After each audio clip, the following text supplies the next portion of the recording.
सभी श्रोताओं को नमस्कार और स्वागत है श्रुतिपीडिया की आज की इस विशेष प्रस्तुति में। आज तारीख है 27 अगस्त 2025 और हम हमेशा की तरह द हिंदू अखबार की खबरों का एक गहरा विश्लेषण मतलब एक इन डेप्थ एनालिसिस करने वाले हैं। ये चर्चा खास तौर पर यूपीएससी और दूसरी सरकारी परीक्षाओं की तैयारी कर रहे एस्पिरेंट्स के लिए बहुत महत्वपूर्ण होने वाली है। हमारा मकसद है आपको विश्वसनीय जानकारी देना, परीक्षा के नजरिए से, वो भी आसान भाषा में। बिल्कुल। और देखिए, करंट अफेयर्स का महत्व तुम सब जानते हैं, चाहे वो सिविल सर्विसेज एग्जाम हो या स्टेट पीएससीज। यहाँ हम कोशिश करते हैं कि जो जटिल खबरें हैं उनको सरल बनाया जाए, उनके अलग अलग पहलुओं को जोड़ा जाए।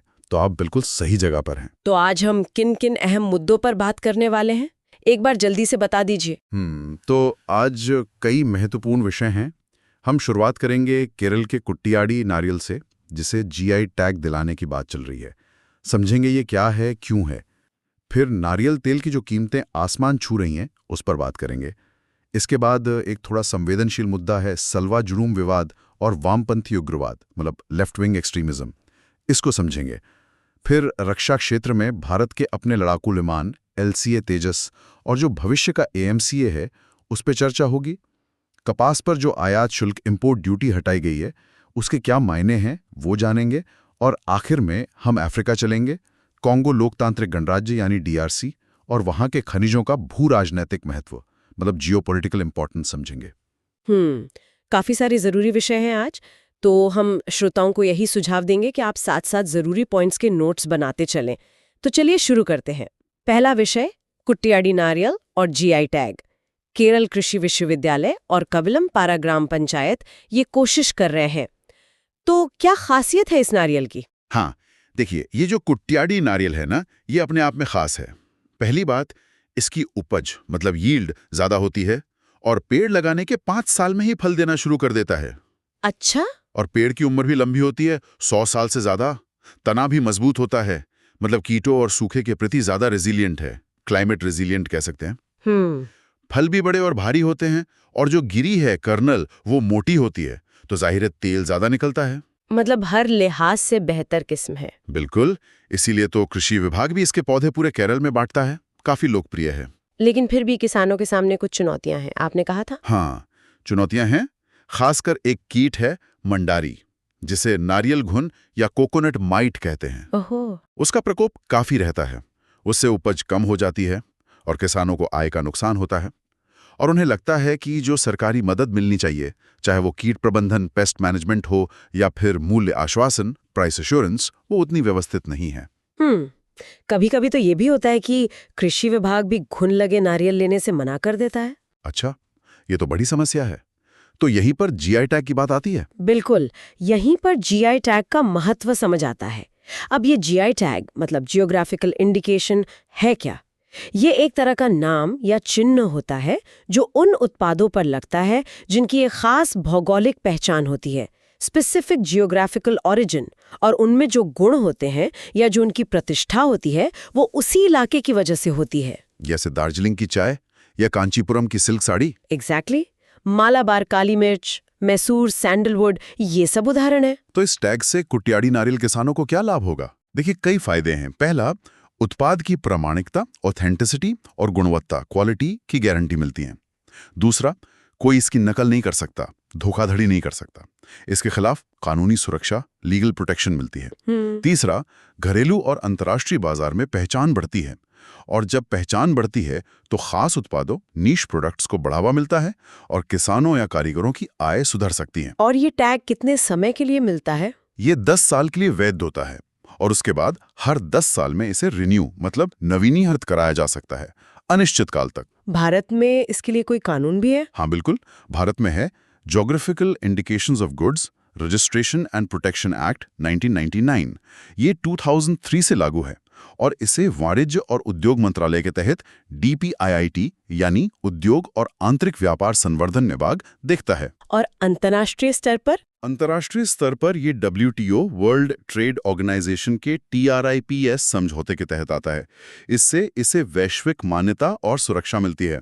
अच्छा, तभी यूपीएससी प्रीलिम्स 2018 में सवाल था कि भारत ने ये जीआई एक्ट किस अंतर्राष्ट्रीय संस्था के प्रति अपनी प्रतिबद्धता पूरी करने के लिए लागू किया था, तो उत्तर डब्ल्यूटीओ था। सही।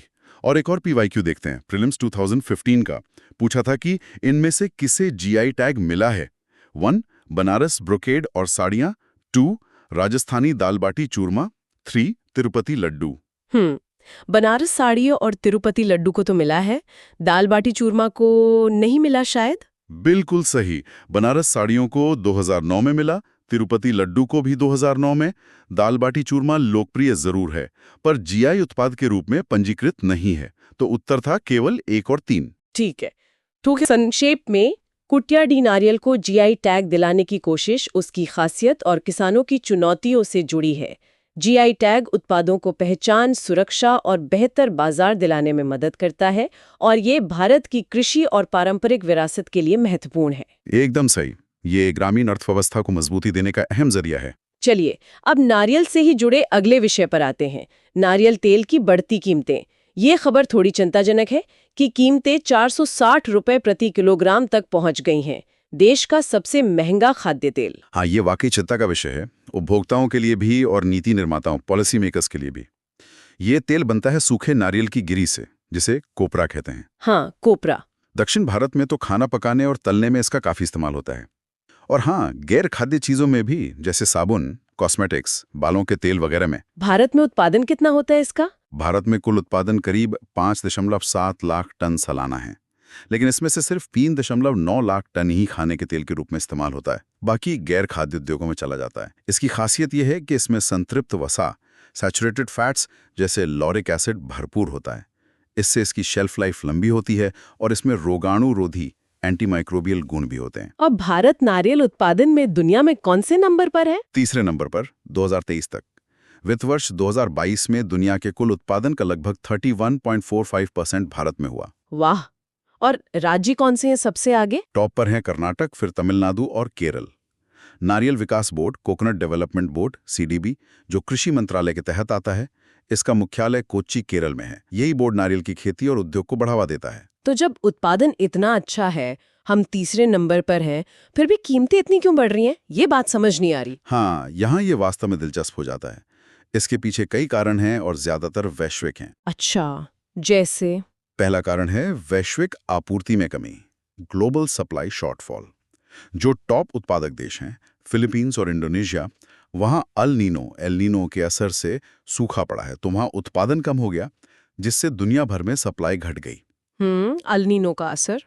दूसरा कारण है बायोडीजल की ओर डाइवर्जन। फिलीपींस ने नारियल तेल का इस्तेमाल ईंधन बनाने में शुरू कर दिया है, कोकोनट मिथाइल एस्टर के रूप में। तो जो तेल खाने के लिए उपलब्ध होना चाहिए था, वो ईंधन में जा रहा है। ओहो! तीसरा, इंडोनेशिया शायद कच्चे नारियल के निर्यात पर कुछ सीमाएं लगा सकता है। और एक और बात, कई देशों में नारियल के बागान पुराने हो रहे हैं, पेड़ बूढ़े हो रहे हैं, तो उनसे उपज कम मिल रही है। फसल चक्र भी धीमा है। यानी घरेलू उत्पादन अच्छा होने के बावजूद हम वैश्विक बाजार की उठापटक से बच नहीं पा रहे हैं। बिल्कुल, यही हो रहा है। इससे जुड़ा एक सवाल CDS परीक्षा 21 अप्रैल 2024 में पूछा गया था, लक्षद्वीप में नारियल उत्पादन के बारे में।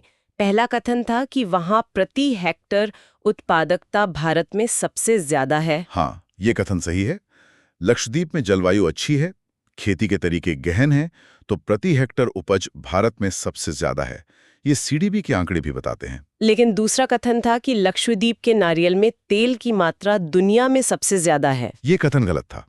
वहां के नारियल की क्वालिटी अच्छी है, पर दुनिया में सबसे ज्यादा तेल की मात्रा उसमें नहीं होती।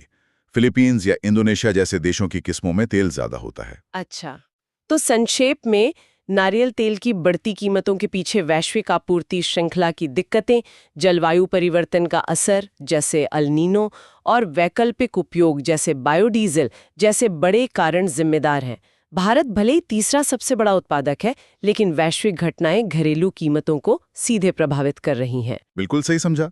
और लक्षद्वीप का उदाहरण दिखाता है कि उत्पादकता और तेल की मात्रा, ये दो अलग अलग पैमाने हैं।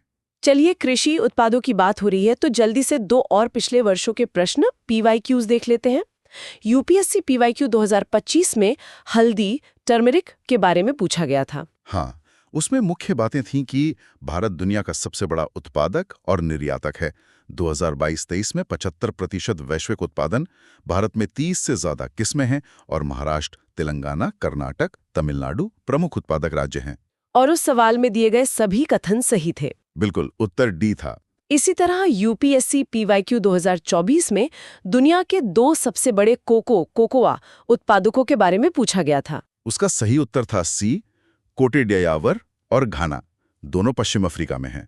वहां की गर्म नमी वाली जलवायु कोको के लिए एकदम सही है। अफ्रीका दुनिया का 60% से ज्यादा कोको उगाता है।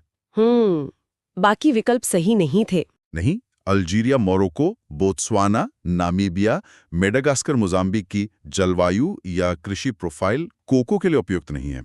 ठीक है, अब एक संवेदनशील लेकिन परीक्षा के नजरिए से बहुत महत्वपूर्ण मुद्दे पर आते हैं। सल्वा जुडुम विवाद और वामपंथी उग्रवाद। हाल ही में खबर आई कि 18 रिटायर्ड जजों ने, जिनमें सुप्रीम कोर्ट के पूर्व जज कुरियन जोसेफ, मदन लोकुर, जे चलमेश्वर भी शामिल हैं, उन्होंने गृह मंत्री अमित शाह की कुछ टिप्पणियों के खिलाफ एक बयान जारी किया है। मामला ये है कि गृह मंत्री ने सल्वा जुडुम मामले 2011 का फैसला लिखने वाले जज जस्टिस बी सुदर्शन रेड्डी की आलोचना करते हुए उन पर नक्सलवाद का समर्थन करने का आरोप लगाया। ये पूरा मामला क्या है, इसे थोड़ा खोलकर समझते हैं। हाँ, ये जरूरी मुद्दा है। पहले ये समझते हैं कि सल्वा जुडुम मामला 2011 था क्या। देखिए, सल्वा जुडुम छत्तीसगढ़ में 2005 के बाद शुरू हुआ। एक तरह का नक्सल विरोधी सहायक बल था, एक विजिलेंटी मूवमेंट कह सकते हैं। इसमें राज्य के समर्थन से आदिवासियों को माओवादियों के खिलाफ विशेष पुलिस अधिकारी यानी SPOs के रूप में हथियार दिए गए, ट्रेनिंग दी गई और इस्तेमाल किया गया। लेकिन 2011 में सुप्रीम कोर्ट ने नंदिनी सुंदर बनाम छत्तीसगढ़ राज्य मामले में इसे असंवैधानिक, अनकॉन्स्टिट्यूशनल घोषित कर दिया। कोर्ट ने ऐसा क्यों किया? क्या तर्क था? कोर्ट का मानना था कि अपर्याप्त रूप से प्रशिक्षित आदिवासी युवाओं को SPO के रूप में हथियारबंद करना, अनुच्छेद 21 यानी जीवन और व्यक्तिगत स्वतंत्रता का अधिकार, जिसमें गरिमा भी शामिल है, right to life and dignity, उसका उल्लंघन है।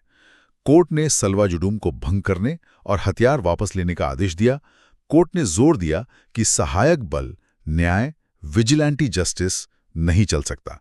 कानून का शासन, रूल ऑफ लॉ ही सर्वोपरि है। समझ गया। तो अब वर्तमान विवाद क्यों खड़ा हुआ? वर्तमान विवाद तब शुरू हुआ जब गृहमंत्री ने कथित तौर पर कहा कि अगर सुप्रीम कोर्ट ने वो फैसला नहीं दिया होता तो वामपंथी उग्रवाद यानी LWE 2020 से पहले ही खत्म हो गया होता। और उन्होंने जस्टिस रेड्डी पर नक्सलवाद के प्रति सहानुभूति रखने का आरोप लगाया। और रिटायर्ड जजों ने इस पर आपत्ति जताई है? हाँ, उन 18 रिटायर्ड जजों का कहना है कि इस तरह की नाम पुकार, नेम कॉलिंग और एक जज पर इस तरह के आरोप लगाना न्यायपालिका की स्वतंत्रता, जुडिशियल इंडिपेंडेंस को कमजोर करता है। उनका यह भी कहना है कि चुनाव अभियान, शायद उपराष्ट्रपति चुनाव का संदर्भ था, वैचारिक हो सकते हैं, लेकिन उनमें शालीनता और गरिमा बनी रहनी चाहिए। और ये कि फैसलों की ऐसी गलत व्याख्या भविष्य के न्यायाधीशों को डराएगी, एक तरह का चिल इफेक्ट पैदा करेगी, क्योंकि उन्हें राजनीतिक प्रतिक्रिया का डर रहेगा। इसमें कुछ राजनीतिक प्रतिक्रियाएं भी आई हैं। हाँ, कांग्रेस ने भी गृहमंत्री पर हमला बोला और कहा कि वो दुर्भावनापूर्ण, मानहानि और विरूपण का हथियार, weapon of malicious defamation and distortion की तरह काम करते हैं। इससे जुड़ा एक प्रीलिम्स प्रैक्टिस क्वेश्चन भी था। सल्वा जुडुम के बारे में कथन थे। 1. यह छत्तीसगढ़ में LWE का मुकाबला करने के लिए राज्य समर्थित मिलिशिया आंदोलन था। ये सही है। 2. सुप्रीम कोर्ट ने आदिवासी युवाओं को SPO के रूप में भर्ती को असंवैधानिक माना। ये भी सही है। 3. कोर्ट ने सल्वा जुडुम को माओवाद से लड़ने का एक वैध तरीका माना। ये गलत है। कोर्ट ने तो भंग करने का आदेश दिया था। तो मतलब केवल 2 कथन सही थे, उत्तर B। बिल्कुल। अब जरा वामपंथी उग्रवाद यानी LWE को थोड़ा और समझते हैं। इसे नक्सलवाद भी कहते हैं। हाँ, क्योंकि इसकी शुरुआत 1967 में पश्चिम बंगाल के नक्सलबाड़ी गांव से हुई थी। इसका उद्देश्य है हिंसक क्रांतिकारी तरीकों से सामाजिक और राजनीतिक बदलाव लाना। इनकी विचारधारा क्या है? मतलब ये चाहते क्या है? इनकी विचारधारा है सशस्त्र क्रांति, हिंसा और गुरिल्ला युद्ध के जरिए केंद्र सरकार को उखाड़ फेंकना और चीन के माओ त्से तुंग से प्रेरित माओवादी सिद्धांतों पर आधारित एक कम्युनिस्ट राज्य की स्थापना करना। और LWE के पनपने के पीछे कारण क्या रहे, अगर हम इसे बड़ी तस्वीर से जोड़ें तो? इसके कई जटिल कारण हैं। एक बड़ा कारण है विकास परियोजनाएं, खनन वगैरह के कारण आदिवासी आबादी का बड़े पैमाने पर विस्थापन। Massive displacement. हम्म। दूसरा, वन कानून, खासकर 1980 का वन संरक्षण अधिनियम, फॉरेस्ट कंजर्वेशन एक्ट, उससे आदिवासियों में असंतोष है क्योंकि ये वन संसाधनों पर उनके पारंपरिक अधिकारों को सीमित करता है। तीसरा, गरीबी और स्थायी आजीविका, सस्टेनेबल लाइवलीहुड्स का अभाव, ये आदिवासी युवाओं को माओवादी समूहों की ओर धकेलता है। और चौथा, प्रभावी शासन, इफेक्टिव गवर्नेंस, जहां राज्य की उपस्थिति कमजोर है, बुनियादी ढांचा खराब है, सेवाएं नहीं हैं, वहां माओवादियों के लिए अपनी जड़ें जमाना आसान हो जाता है। और जो LWE से प्रभावित राज्य हैं उन्हें रेड कॉरिडोर कहा जाता है। हाँ, इनमें छत्तीसगढ़, झारखंड, उड़ीसा, बिहार, पश्चिम बंगाल, आंध्र प्रदेश, तेलंगाना, महाराष्ट्र, मध्य प्रदेश और केरल के कुछ हिस्से शामिल हैं। मानचित्र पर देखें तो लाल रंग अत्यधिक प्रभावित, नारंगी मध्यम और हरा कम प्रभावित इलाका दिखाता है। तो सरकार ने LWE पर काबू पाने के लिए क्या पहल की है? सरकार की रणनीति बहुआयामी है। एक तो 2015 में राष्ट्रीय नीति और कार्य योजना, national policy and action plan लाई गई। इसमें सुरक्षा, विकास और आदिवासियों के अधिकारों तीनों पर ध्यान है। फिर है समाधान सिद्धांत, समाधान डॉक्ट्रिन। ये एक विस्तृत रणनीति है। समाधान एक एक्रोनिम है। S स्मार्ट लीडरशिप, A आक्रामक रणनीति, M प्रेरणा और प्रशिक्षण, A कार्यवाही योग्य खुफिया जानकारी, D डैशबोर्ड KPIs के आराज, H प्रौद्योगिकी का उपयोग, A हर इलाके के लिए एक्शन प्लान, N उनके वित्त पोषण तक कोई पहुंच नहीं। ये तो काफी विस्तृत लग रहा है। हाँ, इसके अलावा प्रभावित क्षेत्रों में विकास कार्यों के लिए विशेष केंद्रीय सहायता, स्पेशल सेंट्रल असिस्टेंस दी जाती है। सड़कें बनाने के लिए, स्कूल बनाने के लिए, स्वास्थ्य केंद्र बनाने के लिए। सुरक्षा के मोर्चे पर ऑपरेशन ग्रीन हंट जैसे अभियान चलाए गए। और कुछ एलीट फोर्सेस भी बनाई गई हैं, जैसे आंध्र प्रदेश में ग्रेहाउंड्स जो जंगल युद्ध में माहिर हैं, और छत्तीसगढ़ में बस्तरिया बटालियन जिसमें स्थानीय आदिवासी युवाओं की भर्ती की जाती है क्योंकि वो इलाके और भाषा को समझते हैं। ये अच्छा कदम है। एक बंदोपाध्याय समिति भी बनी थी 2006 में। उसने भी यही कहा था कि शासन की कमी और आदिवासियों के साथ भेदभाव LWE के बड़े कारण हैं, और उन्होंने आदिवासी हितैषी भूमि अधिग्रहण और पुनर्वास की सिफारिश की थी। मेंस PYQ 2025 में इसी से जुड़ा सवाल था कि भारत सरकार ने हाल में कहा है कि LWE 2026 तक खत्म हो जाएगा। LWE से आप क्या समझते हैं और लोग इससे कैसे प्रभावित होते हैं? सरकार ने LWE को खत्म करने के लिए क्या उपाय किए हैं? हाँ, तो इसके उत्तर में पहले LWE को परिभाषित करना होगा। माओवादी हिंसा, हाशिए के समुदायों का प्रतिनिधित्व का दावा, राज्य को चुनौती, रेड कॉरिडोर, कारण। फिर लोगों पर प्रभाव बताना होगा, विस्थापन, डर, जबरन वसूली, विकास में बाधा, सुरक्षा बलों का नुकसान, राज्य नागरिक दूरी। और फिर सरकारी उपाय लिखने होंगे। सुरक्षा, समाधान, पुलिस आधुनिकीकरण, CRPF, ग्रेहाउंड्स। विकास, सड़कें, कौशल विकास, JM ट्रिनिटी। शासन, आकांक्षी जिला कार्यक्रम, वन अधिकार, प्रौद्योगिकी, ड्रोन, CCTNS और आत्मसमर्पण पुनर्वास योजनाएं। और निष्कर्ष में कह सकते हैं कि हाँ, हिंसा में कमी आई है, लेकिन 2026 तक स्थायी समाधान के लिए सुरक्षा के साथ साथ समावेशी विकास और प्रभावित समुदायों का विश्वास जीतना जरूरी है। ठीक है, तो संक्षेप में रिकैप, हमने सलवा जुडूम विवाद और उसके पीछे सुप्रीम कोर्ट के फैसले के महत्व को समझा। साथ ही वामपंथी उग्रवाद की अवधारणा, उसकी उत्पत्ति, विचारधारा, कारण, प्रभावित क्षेत्र और सरकार की बहुआयामी रणनीति, समाधान, विकास कार्य, विशेष बल पर चर्चा की। ये साफ है कि LWE का समाधान सिर्फ सुरक्षा उपायों से नहीं होगा, बल्कि विकास और शासन में सुधार से ही संभव है। बिल्कुल, ये एक जटिल सामाजिक, राजनीतिक और सुरक्षा चुनौती है। चलिए अब जरा रक्षा क्षेत्र की ओर बढ़ते हैं। बात करते हैं हल्के लड़ाकू विमान, लाइट कॉम्बैट एयरक्राफ्ट यानी LCA कार्यक्रम की। ये आत्मनिर्भर भारत अभियान का एक बड़ा स्तंभ है। हाँ बिल्कुल, रक्षा में आत्मनिर्भरता की दिशा में ये भारत का एक बहुत महत्वपूर्ण कदम है। इसका मुख्य उद्देश्य है भारतीय वायुसेना IAF का आधुनिकीकरण करना और साथ ही विदेशी सैन्य आयात पर हमारी निर्भरता कम करना। और इसी पहल के तहत विकसित हुआ LCA तेजस एरोस्पेस टेक्नोलॉजी में भारत की स्वदेशी क्षमताओं का एक जीता जागता प्रमाण है। यहाँ ये वास्तव में दिलचस्प हो जाता है। इसकी शुरुआत कब हुई थी? LCA कार्यक्रम की शुरुआत तो 1984 में ही हो गई थी। तब रक्षा अनुसंधान और विकास विभाग DRDO के तहत वैमानिकी विकास एजेंसी एरोनॉटिकल डेवलपमेंट एजेंसी यानी एडीए की स्थापना की गई थी इस परियोजना के प्रबंधन के लिए। प्राथमिक उद्देश्य था पुराने हो रहे MiG-21 लड़ाकू जेट के बेड़े को बदलना। और इसे डिजाइन एडीए ने किया है और निर्माण एचएएल ने। हाँ, डिजाइन एडीए डीआरडीओ के तहत का है और निर्माण सरकारी स्वामित्व वाली हिंदुस्तान एरोनॉटिक्स लिमिटेड एचएएल कर रही है। तेजस की मुख्य विशेषताएं क्या है? इसे इतना खास क्यों माना जाता है? देखिए, ये अपनी श्रेणी का सबसे हल्का, सबसे छोटा और बिना पूंछ वाला टेललेस मल्टी रोल सुपरसोनिक लड़ाकू विमान है। बिना पूंछ वाला? हाँ, मतलब इसमें पारंपरिक टेल नहीं है जो इसे खास डिजाइन देता है। इसका उन्नत डिजाइन इसे हवा में उच्च गतिशीलता, मैन्यूवरेबिलिटी और फुर्ती एजिलिटी प्रदान करता है। ये हवा से सतह पर मार करने वाले और सटीक निर्देशित प्रिसिजन गाइडेड हथियार ले जाने में सक्षम है। और इसमें हवा में ईंधन भरने की क्षमता भी है। हाँ, air to air refuelling capability है, जिससे इसकी परिचालन सीमा ऑपरेशनल रेंज बढ़ जाती है। ये 4000 किलोग्राम तक का पेलोड ले जा सकता है। और रफ्तार मैक 1.8 तक पहुंच सकती है, यानी आवाज की गति से लगभग 1.8 गुना तेज, करीब 2200 किलोमीटर प्रति घंटा। और इसकी लड़ाकू रेंज 3000 किलोमीटर है। इसके कई संस्करण वेरिएंट्स भी हैं शायद। हाँ, कई हैं। एक तो तेजस ट्रेनर है, 2 सीटों वाला, पायलटों को प्रशिक्षित करने के लिए। फिर है LCA नेवी, जो भारतीय नौसेना के विमान वाहक एयरक्राफ्ट कैरियर्स पर संचालन के लिए बनाया गया कैरियर सक्षम संस्करण है। ये भी ट्विन सीट और सिंगल सीट में उपलब्ध है। फिर LCA तेजस ने भी MK2 भी विकसित हो रहा है, जो नौसेना की क्षमताओं को और बढ़ाएगा। और सबसे महत्वपूर्ण है LCA तेजस MK1A। ये तेजस MK1 का उन्नत संस्करण है। इसमें क्या नया है?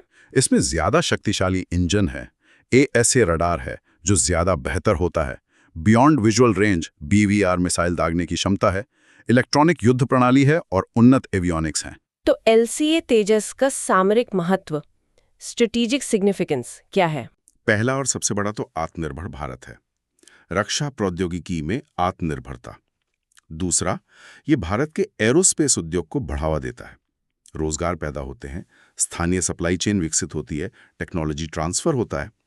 तीसरा, ये IAF की युद्धक क्षमताओं और परिचालन तत्परता को मजबूत करता है। और चौथा, इसकी निर्यात क्षमता भी है। दुनिया में लागत प्रभावी लड़ाकू जेट की मांग है। लेकिन कुछ चुनौतियां भी तो होंगी इस कार्यक्रम में। हाँ, चुनौतियां भी हैं। सबसे बड़ी चुनौती है जेट इंजन पर निर्भरता। हम अभी भी आयातित इंजनों जैसे अमेरिकी GEF 404 INT-20 पर निर्भर हैं। अपना स्वदेशी जेट इंजन विकसित करना एक बड़ी चुनौती है। और उत्पादन? हाँ, उत्पादन में देरी हुई है। HAL को IF की जरूरतें पूरी करने के लिए उत्पादन तेज करना होगा। उन्होंने वादा किया है प्रतिवर्ष 24 जेट बनाने का। और तकनीकी रूप से भी आगे बढ़ते रहना होगा, जैसे भविष्य के वेरिएंट्स में स्टिल्थ क्षमता और बेहतर रडार, AI जैसी चीजें शामिल करना। तेजस के बाद अब बात करते हैं एडवांस्ड मीडियम कॉम्बैट एयरक्राफ्ट यानी AMCA की। ये भारत का अपना 5वीं पीढ़ी का लड़ाकू विमान होगा। इसके बारे में क्या ताज़ा खबर है? ताज़ा खबर यह है कि रक्षा मंत्री ने AMCA कार्यक्रम के लिए एक नए निष्पादन मॉडल, एग्जीक्यूशन मॉडल को मंजूरी दी है। इसमें HAL के साथ साथ निजी क्षेत्र की कंपनियां भी प्रतिस्पर्धी भागीदारी, कम्पिटिटिव पार्टिसिपेशन के जरिए शामिल होंगी। अच्छा, यानी सिर्फ HAL नहीं बनाएगा? नहीं, इस बार मॉडल बदला है। HAL को डिफॉल्ट दर्जा नहीं मिलेगा। प्राइवेट कंपनियां भी बोली लगा सकती हैं। ये कदम इसलिए भी महत्वपूर्ण है क्योंकि हमारे पड़ोस में चीन के पास 5वीं पीढ़ी के लड़ाकू विमान जैसे J-20 हैं और खबर है कि पाकिस्तान भी चीन से J-35 खरीद रहा है। तो क्षेत्रीय खतरों को देखते हुए ये जरूरी है। तो AMCA से जुड़े कुछ मुख्य तथ्य, की फैक्ट्स फॉर प्रीलिम्स क्या हैं? पहली बात, ये भारत का स्वदेशी 5वीं पीढ़ी का स्टिल्थ लड़ाकू प्रोजेक्ट है। निष्पादन एजेंसी ADA DRDO के तहत है। निर्माता HAL और निजी उद्योग होंगे प्रतिस्पर्धी बोली के माध्यम से। इसे सुरक्षा पर कैबिनेट समिति CCS ने मार्च 2024 में मंजूरी दी थी, लगभग 15,000 करोड़ रुपए के बजट के साथ। और ये कब तक बनकर तैयार हो सकता है? पहला प्रोटोटाइप 2028-29 तक बनाने का लक्ष्य है और वायुसेना में इंडक्शन 2034 तक हो सकता है। विमान की खासियतें क्या होंगी? ये ट्विन इंजन विमान होगा, 25 टन वर्ग का। इसमें स्टिल्थ तकनीक होगी, आंतरिक हथियार बे, इंटरनल वेपन्स बे, यानी हथियार अंदर छिपे रहेंगे और डाइवर्टरलेस सुपरसोनिक इनटेक होगा जो स्टिल्थ में मदद करता है। पेलोड क्षमता करीब 1500 किलो आंतरिक, 5500 किलो बाहरी होगी। और इंजन 2 चरणों में होंगे। MK1 में अमेरिकी जनरल इलेक्ट्रिक F414 इंजन लगेगा जो तेजस MK2 में भी लगना है। MK2 के लिए इंजन फ्रांस की कंपनी साफरान के साथ मिलकर विकसित किया जाएगा। ये बहुत बड़ा कदम होगा। तो ये जो नया निष्पादन मॉडल है जिसमें प्राइवेट सेक्टर को लाया जा रहा है, इसकी मुख्य बातें क्या है? मुख्य बात यही है कि प्रतिस्पर्धी विनिर्माण होगा। सरकारी और निजी कंपनियां अकेले या मिलकर बोली लगा सकती हैं। HAL का कोई डिफॉल्ट दर्जा नहीं है। ADA जल्द ही इसके लिए रुचि की अभिव्यक्ति एक्सप्रेशन ऑफ इंटरेस्ट जारी करेगा। इसका सामरिक महत्व यही है कि हम क्षेत्रीय ताकतों चीन, पाकिस्तान का मुकाबला कर सकेंगे और एरोस्पेस और रक्षा क्षेत्रों में आत्मनिर्भरता सुनिश्चित कर पाएंगे। भारत के लिए इसका क्या महत्व है अगर हम इसे बड़ी तस्वीर से जोड़ें तो, मेंस एनालिसिस के लिए? देखिए, पहला तो है राष्ट्रीय सुरक्षा और सामरिक स्वायत्तता, स्ट्रैटेजिक ऑटोनॉमी। 5वीं पीढ़ी के लड़ाकू विमान स्टेल्थ होते हैं, उनमें उन्नत एवियोनिक्स होते हैं, उनकी सर्वाइवेबिलिटी ज्यादा होती है। इससे हम रूस या फ्रांस जैसे विदेशी सप्लायर्स पर कम निर्भर रहेंगे। दूसरा, रक्षा में आत्मनिर्भरता, आत्मनिर्भर भारत। ये मेक इन इंडिया को बड़ा प्रोत्साहन देगा। स्वदेशी एरोस्पेस इकोसिस्टम बनेगा। भारतीय निजी कंपनियों के लिए हाईटेक रक्षा निर्माण में आने का बड़ा अवसर है। तीसरा, प्रौद्योगिकी विकास। इसमें अत्याधुनिक तकनीकें होंगी, स्टिल्थ, एडवांस्ड मटेरियल्स और साफरन के साथ इंजन का विकास भारत की जेट इंजन क्षमता के लिए गेम चेंजर हो सकता है। और चौथा, रक्षा औद्योगिक आधार मजबूत होगा। निजी कंपनियों को लाने से प्रतिस्पर्धा बढ़ेगी। दोहरे उपयोग वाली तकनीकें, dual use technology spin offs निकल सकती हैं। R&D और स्किलिंग को बढ़ावा मिलेगा। लेकिन आगे की चुनौतियां क्या है? चुनौतियां भी कम नहीं है। पहली तो समय सीमा का पालन करना। हमने तेजस में देरी देखी है, तो यहां सख्त परियोजना प्रबंधन की जरूरत होगी।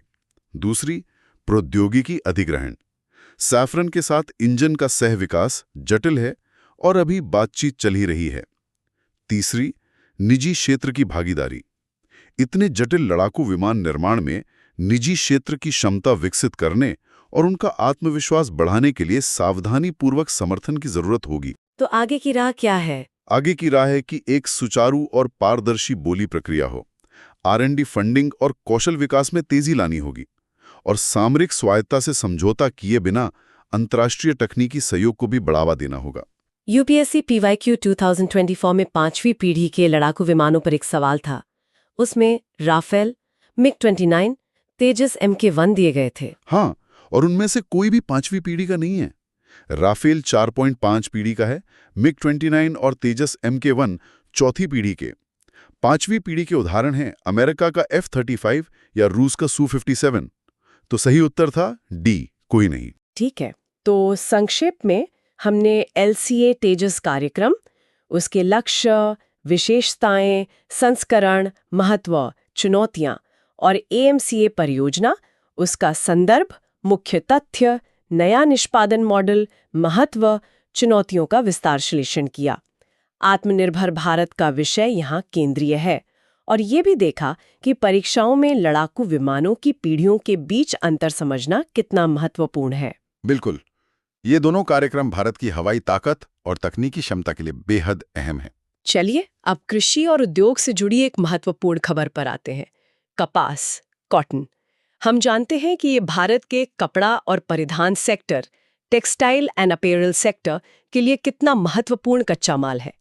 ये सबसे ज्यादा रोजगार देने वाले उद्योगों में से एक है। भारत में लगभग 60 लाख किसान कपास उगाते हैं और हाल ही में अगस्त 2025 सरकार ने कपास पर 11% आयात शुल्क जो फरवरी 2021 में लगाया गया था उसे वापस ले लिया है। ये छूट 30 सितंबर 2025 तक है। हाँ, ये एक बड़ा फैसला है। पहले ये समझते हैं कि ये शुल्क ड्यूटी 2021 में लगाया क्यों गया था। उस समय स्थिति ये थी कि भारत में कपास का उत्पादन जरूरत से ज्यादा था, मतलब सरप्लस था। करीब 350 लाख गांठ का उत्पादन हो रहा था, जबकि जरूरत 335 लाख गांठ की थी। तो 11% शुल्क इसलिए लगाया गया ताकि घरेलू किसानों को सस्ते आयात से बचाया जा सके और भारतीय कपास को स्थानीय बाजार में प्राथमिकता मिले। तो अब इसे 2025 में वापस क्यों ले लिया गया है? स्थिति बदल गई है क्या? हाँ, बिल्कुल उलट गई है। अब घरेलू कपास उत्पादन घटकर सिर्फ 294 लाख गांठ रहने का अनुमान है, जो पिछले 15 सालों में सबसे कम है। ओह, इतना कम? हाँ, जबकि मांग 318 लाख गांठ की है, यानी लगभग 24 लाख गांठ की कमी, शॉर्टफॉल हो गई है। तो इसका मतलब आयात बढ़ गया होगा। जाहिर है आयात तेजी से बढ़ा है। वित्त वर्ष 23-24 में 579 मिलियन का था, जो 24-25 में बढ़कर 1.2 बिलियन हो गया। 107% की बढ़ोतरी। हम मुख्य रूप से ऑस्ट्रेलिया, अमेरिका, ब्राजील और मिस्र से आयात कर रहे हैं। तो कपड़ा उद्योग मुश्किल में था। हाँ, टेक्सटाइल इंडस्ट्री कच्चे माल की कमी और शुल्क के कारण ऊंची कीमतों का सामना कर रही थी। इससे उनकी निर्यात प्रतिस्पर्धा, एक्सपोर्ट कॉम्पिटिटिवनेस को नुकसान पहुंच रहा था। अब शुल्क हटाने से परिधान निर्यातकों, गारमेंट एक्सपोर्टर्स को वैश्विक बाजारों में एक समान अवसर, लेवल प्लेइंग फील्ड मिलेगा। लेकिन किसानों का क्या? क्या वो इस फैसले से खुश हैं? नहीं, कई किसान संगठन और किसान इसका विरोध कर रहे हैं। क्यों? उनके क्या तर्क हैं? उनका तर्क है कि शुल्क मुक्त आयात से भारत में कपास की खेती हतोत्साहित हो सकती है। छोटे कपास किसानों के लिए कोई सीधी सरकारी सहायता नहीं है। एमएसपी पर खरीद भी पर्याप्त नहीं होती। उन्हें डर है कि अब उन्हें सस्ते आयातित कपास से मुकाबला करना पड़ेगा, जिससे उन्हें अपनी फसल का सही दाम नहीं मिलेगा। ये तो दोनों तरफ की बात है। भारत में कपास के बारे में कुछ और महत्वपूर्ण तथ्य जान लेते हैं। जरूर। उत्पादन की बात करें तो क्षेत्रफल के लिहाज से भारत दुनिया में नंबर 1 है। दुनिया का 40% कपास क्षेत्र। लेकिन उत्पादन की मात्रा में हम नंबर 2 हैं। दुनिया का 23.8%, 2022-23 में 343.47 लाख गांठ। और उत्पादक राज्य? मुख्य क्षेत्र हैं उत्तर में पंजाब, हरियाणा, राजस्थान, मध्य में गुजरात, महाराष्ट्र, मध्य प्रदेश और दक्षिण में तेलंगाना, आंध्र प्रदेश, कर्नाटक। गुजरात सबसे बड़ा कपास उत्पादक राज्य है। लेकिन उत्पादकता, प्रोडक्टिविटी के मामले में हम पीछे हैं। हाँ, ये एक बड़ी चिंता है। भारत उपज यील्ड के मामले में दुनिया में 39वें स्थान पर है। हमारी उपज लगभग 445 से 447 किलोग्राम प्रति हेक्टेयर है, जो पिछले कुछ सालों से स्थिर सी है। ये तो अमेरिका, चीन, ब्राजील की तुलना में बहुत कम है। हाँ, बहुत कम। उनके यहाँ 1000 किलो हेक्टेयर से भी ज्यादा है। हमारे यहाँ कम उपज के कारण है कीटों का प्रकोप, बारिश पर ज्यादा निर्भरता और नई टेक्नोलॉजी को अपनाने में कमी। खपत, कंजम्पशन के मामले में? खपत में भी भारत दूसरा सबसे बड़ा उपभोक्ता है। 2023 में वैश्विक खपत का 22.2%। हमारा कपड़ा उद्योग अपनी जरूरत का 10% से भी कम कपास आयात करता है 2023। और ये याद रखना जरूरी है कि कपास आधारित वस्त्र उद्योग कृषि के बाद दूसरा सबसे बड़ा नियोक्ता एम्प्लॉयर है। कपास का महत्व बहुत ज्यादा है। इसे सफेद सोना, व्हाइट गोल्ड कहा जाता है। ये एक प्रमुख नकदी फसल, कैश क्रॉप है। भारत ने 2022-23 में 30 लाख गांठ का निर्यात भी किया, विश्व निर्यात का लगभग 6%। वस्त्रों के जरिए ये विदेशी मुद्रा भी कमाता है, फॉरेक्स अर्नर है। और जैसा आपने कहा, ये लगभग 60 लाख किसानों और प्रोसेसिंग, व्यापार, वस्त्रों में जुड़े करीब 4-5 करोड़ लोगों की आजीविका, लाइवलीहुड्स का स्रोत है। वानस्पतिक रूप से ये किस तरह का पौधा है? इसका वैज्ञानिक नाम गॉसिपियम spp है। ये एक झाड़ी श्रब है। भारत में 4 मुख्य प्रजातियां उगाई जाती हैं। जी आर्बोरियम और जी हर्बेसियम ये एशियाई कपास हैं। जी बार्बाडेंसे इसे मिस्र का कपास या एक्स्ट्रा लॉन्ग स्टिपल ELS कहते हैं। और जी हर्सोटम ये अमेरिकन अपलैंड है। भारत के 90% हाइब्रिड कपास का आधार यही है, और बीटी कपास का भी। खास बात यह है कि भारत एकमात्र देश है जो ये चारों प्रजातियां उगाता है। आपने बीटी कपास, बीटी कॉटन का जिक्र किया। ये क्या है और इसका क्या महत्व है? बीटी कपास को 2002 में भारत में पेश किया गया था। GEAC, जो पर्यावरण मंत्रालय के तहत है, ने इसे मंजूरी दी थी। इसमें बैसिलस थुरिएनजिएंसिस नाम के जीवाणु का जीन डाला गया है। ये जीन एक ऐसा प्रोटीन बनाता है जो बोलवर्म कीटों, बॉलवर्म पेस्ट्स के लिए जहरीला होता है और उन्हें मार देता है। बोलगार्ड 1 और बोलगार्ड 2 तकनीकें भारत में व्यापक रूप से इस्तेमाल होती हैं। हाल में कोई नई डेवलपमेंट हुई है इसमें? हाँ, हाल ही में CSIR NBRI ने एक नया कीटनाशक जीन इस्तेमाल करके दुनिया का पहला गुलाबी बोलवर्म प्रतिरोधी पिंक बोलवर्म रेजिस्टेंट GM कपास विकसित किया है। इसके फायदे हैं कि ये बोलवर्म, लीफवर्म, फॉल आर्मीवर्म जैसे कई कीटों से बचाता है और उपज को स्थिर रखने में मदद करता है। लेकिन चिंताएं भी तो हैं मीठे कपास को लेकर। हाँ, चिंताएं भी हैं। सबसे बड़ी चिंता ये है कि कीटों में, खासकर पिंक बोलवर्म में, इसके प्रति प्रतिरोधक क्षमता, रेजिस्टेंस विकसित हो गई है। मतलब अब ये जीन उतना प्रभावी नहीं रहा। इसके अलावा पर्यावरण पर असर और बीज एकाधिकार, सीड मोनोपोली को लेकर भी बहस चलती रहती है। तो कपास क्षेत्र में मुख्य चुनौतियां क्या हैं, एक बार फिर से बताएं। इन्हीं चुनौतियों से निपटने के लिए शायद सरकार ने बजट 2025-26 में कपास उत्पादकता मिशन फॉर कॉटन प्रोडक्टिविटी शुरू किया है। बिल्कुल, ये कपड़ा मंत्रालय, मिनिस्ट्री ऑफ टेक्सटाइल्स के तहत 5 साल का मिशन है। इसके उद्देश्य क्या है? उद्देश्य है उत्पादकता और स्थिरता, सस्टेनेबिलिटी में सुधार लाना, आयात कम करने के लिए एक्स्ट्रा लॉन्ग स्टेपल ELS कपास को बढ़ावा देना, किसानों को विज्ञान और प्रौद्योगिकी की सहायता देना, और भारत के 5F vision, farm to fibre to factory to fashion to foreign का समर्थन करना। और लक्ष्य है किसान आय बढ़ाना, कपड़ा क्षेत्र जिसमें 80% MSMEs हैं के लिए स्थिर कपास आपूर्ति सुनिश्चित करना और वैश्विक प्रतिस्पर्धात्मकता बढ़ाना। तो आगे की राह क्या हो सकती है? मतलब क्या किया जाना चाहिए? पहला, टेक्नोलॉजी को बढ़ावा देना होगा। कीट प्रतिरोधी GM कपास, सटीक खेती, प्रिसिजन फार्मिंग, ड्रिप सिंचाई का विस्तार। दूसरा, नीति में स्थिरता लानी होगी, खासकर निर्यात आयात नीति में। तीसरा, वर्षा आधारित क्षेत्रों के लिए समर्थन बढ़ाना होगा, सूखा रोधी किस्में, फसल बीमा। चौथा, विविधीकरण पर ध्यान देना होगा, जैसे प्रीमियम टेक्सटाइल निर्यात के लिए ELS कपास को बढ़ावा देना। पांचवां, MSME यानी छोटी मिलों को समर्थन देना होगा, जैसे वर्किंग कैपिटल पर ब्याज सब्सिडी। और छठा, बाजार सुधार करने होंगे। भारतीय कपास निगम CCI की MSP भूमिका को मजबूत करना, मंडी के बुनियादी ढांचे में सुधार करना। UPSC PYQ 2022 में बॉलगार्ड I और I तकनीकों के बारे में पूछा गया था। इसका संदर्भ क्या था? इसका संदर्भ था आनुवांशिक रूप से संशोधित फसलें विकसित करना, developing genetically modified crop plants. एक प्रीलिम्स प्रैक्टिस क्वेश्चन भी देखते हैं। हाँ। भारत में कपास की खेती के बारे में कथन। हाँ। एक, भारत का लगभग 2/3 कपास क्षेत्र वर्षा आधारित है, मुख्यतः मध्य और दक्षिणी राज्यों में। ये सही है, लगभग 67%। 2, गुजरात भारत का सबसे बड़ा कपास उत्पादक राज्य है। ये भी सही है। 3, हाल ही में शुरू किया गया कपास उत्पादकता मिशन कृषि और किसान कल्याण मंत्रालय द्वारा कार्यान्वित किया जाता है। ये गलत है, ये कपड़ा मंत्रालय के तहत है। तो केवल 2 कथन सही हैं, उत्तर B। हाँ। तो संक्षेप में रिकैप, हमने कपास पर आयात शुल्क हटाने के पीछे के तात्कालिक कारणों, उत्पादन में कमी, उद्योग की मांग और दीर्घकालिक चिंताओं, किसानों पर असर को समझा। हमने भारतीय कपास क्षेत्र की स्थिति, उत्पादन, उत्पादकता की चुनौती, BT कपास सरकारी मिशन का जायजा लिया।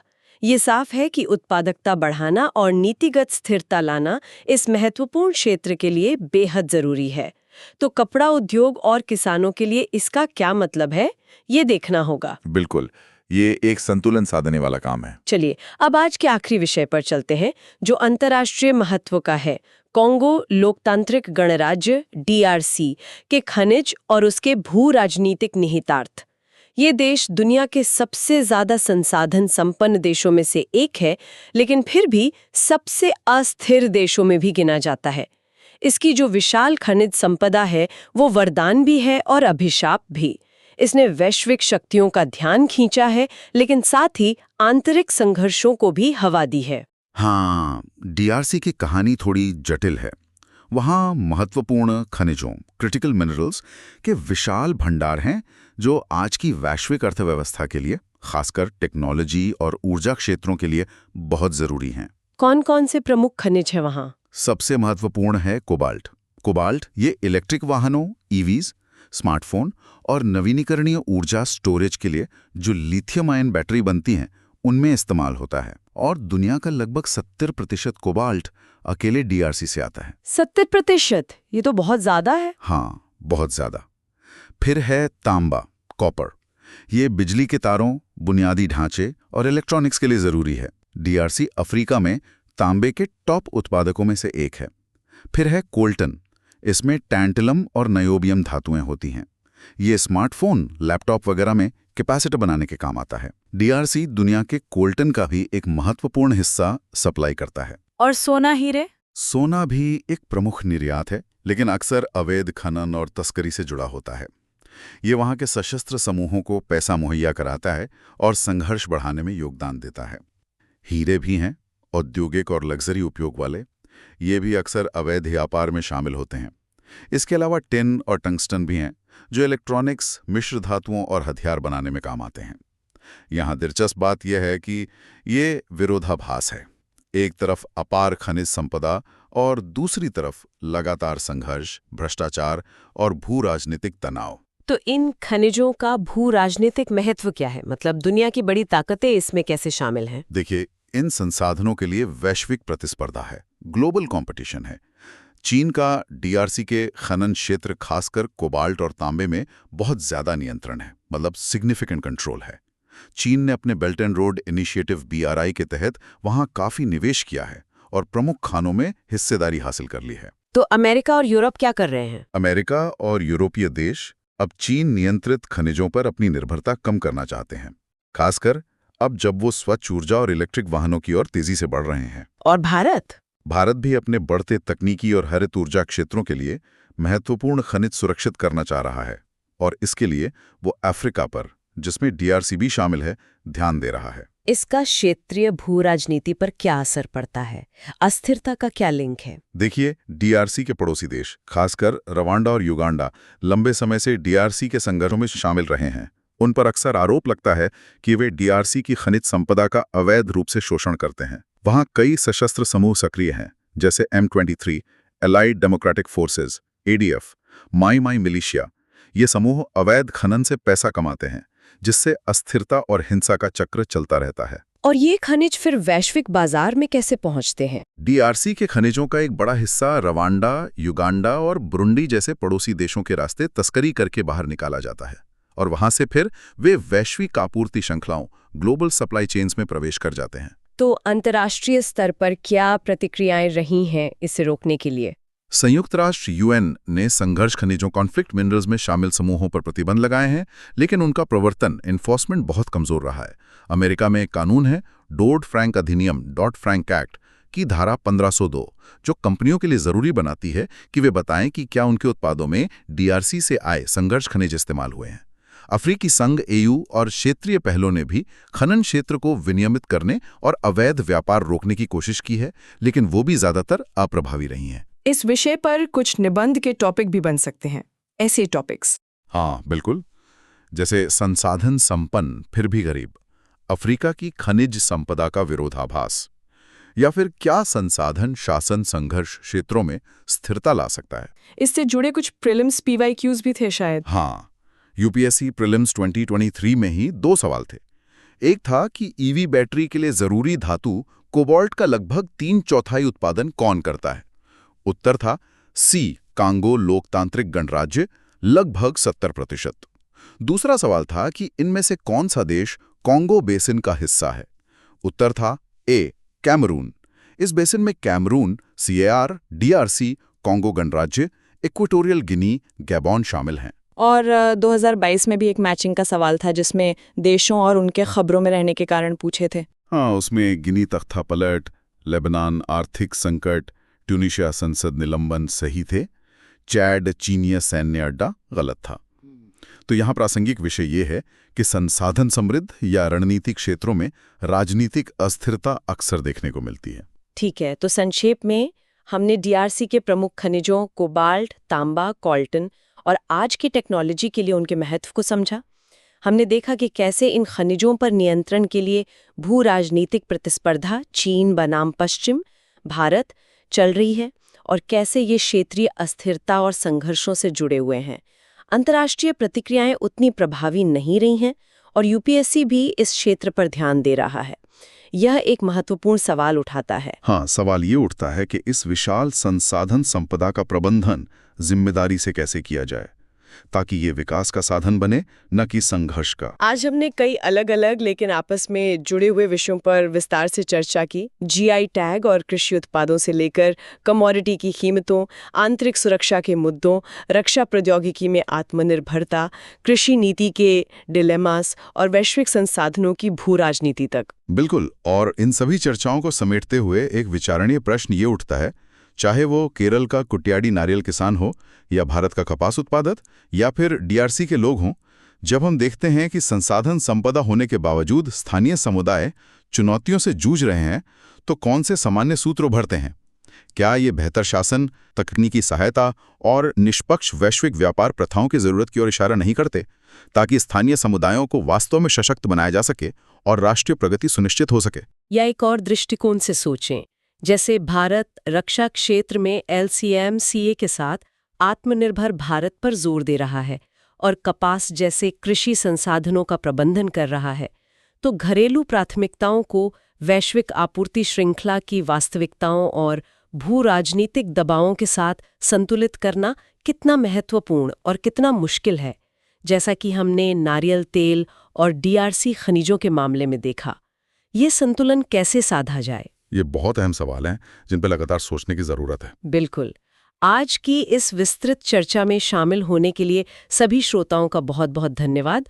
उम्मीद है ये विश्लेषण आपके लिए ज्ञानवर्धक और उपयोगी रहा होगा। हाँ, और ये याद रखना महत्वपूर्ण है कि समाचारों का आलोचनात्मक विश्लेषण करना और व्यापक समझ के लिए विभिन्न बिंदुओं को आपस में जोड़ना परीक्षा की तैयारी के लिए कितना आवश्यक है। अगर आपको श्रुतिपीडिया का ये प्रयास, ये गहन विश्लेषण पसंद आया हो और आपके लिए उपयोगी लगा हो, तो हमारे साथ जुड़े रहने के लिए इस चैनल को सब्सक्राइब करना न भूलें।